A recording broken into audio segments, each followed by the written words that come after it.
Hello, my dear students. Today we are going to learn about the bonding in coordination compounds. We already learned one theory about the bonding in coordination compound, that is Werner's theory of coordination compound. But that theory was not able to answer several questions like why certain metal possess the ability to form coordination compounds. We know that all metals does not form this coordination compounds. Only the D block elements form this coordination compound. And this theory was not able to answer why certain metals shows this property of forming the coordination complex. And also that theory it was not able to answer why coordination complexes shows magnetic properties or optical behavior, why the complexes shows such characteristics property. The Werner's theory was not able to answer. Okay, like that the Werner's theory was not able to answer several questions.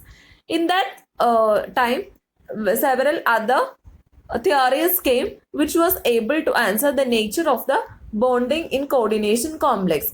Theories like valence bond theory, crystal field theory, molecular orbital theory, ligand field theory, like that theories came and they were successfully answered about the, or they were successful to explain the nature of coordination compounds. Okay, so in this chapter, we are going to study mainly two theories. They are the valence bond theory and the crystal field theory.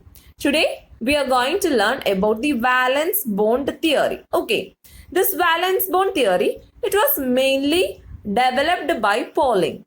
Okay, and in this theory, the bonding was described in terms of the hybridized orbital of the central metal ion or atom. And this theory mainly deals with the geometry and the magnetic properties of the complex. Okay, then the silent features of this theory are the central metal atom or ion. They make available a number of empty s, p and d orbital which is equal to the coordination number. And these vacant orbitals, they will hybridize to form hybrid orbital. These hybrid orbitals will overlap with the filled orbital of the ligand and form the metal ligand bond with a definite geometry. Okay.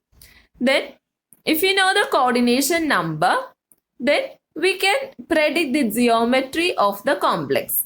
Okay. Also, if we know the shape or the geometry of the complex, we can predict the magnetic properties of that complex. Okay, if the complex it contain unpaired number of electrons, then it will be paramagnetic, and if the complex it contain paired number of electrons, then it will be diamagnetic. Okay, then if the coordination number it is 2, then the type of hybridization it will be sp. Okay, here there is two orbitals, sp orbitals, right? Then its shape or geometry it will be linear.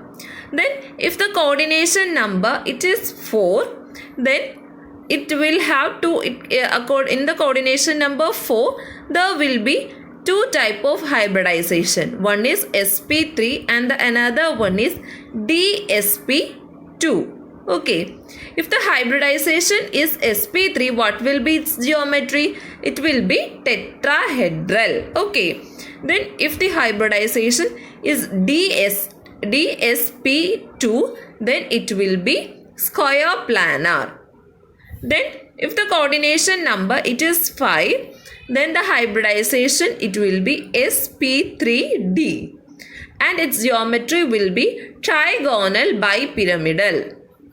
Then if the coordination number it is 6, then the hybridization will be sp3d2. Okay, you can number it 6. Then 1s, 3p plus 2d. Total 6, isn't it? Like that you can number how much s and how many p and how many d are overlapping. That you can predict using the coordination number. Okay, and if it is sp3d2, its structure it will be octahedral. Then d2sp3 it is also octahedral. Okay. Then you may have learned about this hybridization in plus one. Okay, here this d, it means inner d orbital is using. Here it is outer d. Okay, that is the difference between dsp2 and sp2 sp3d. This is the inner d and this is the outer d. Okay, so this is about the coordination number, hybridization and geometry of the complex. Now let's do some examples of this valence bond theory.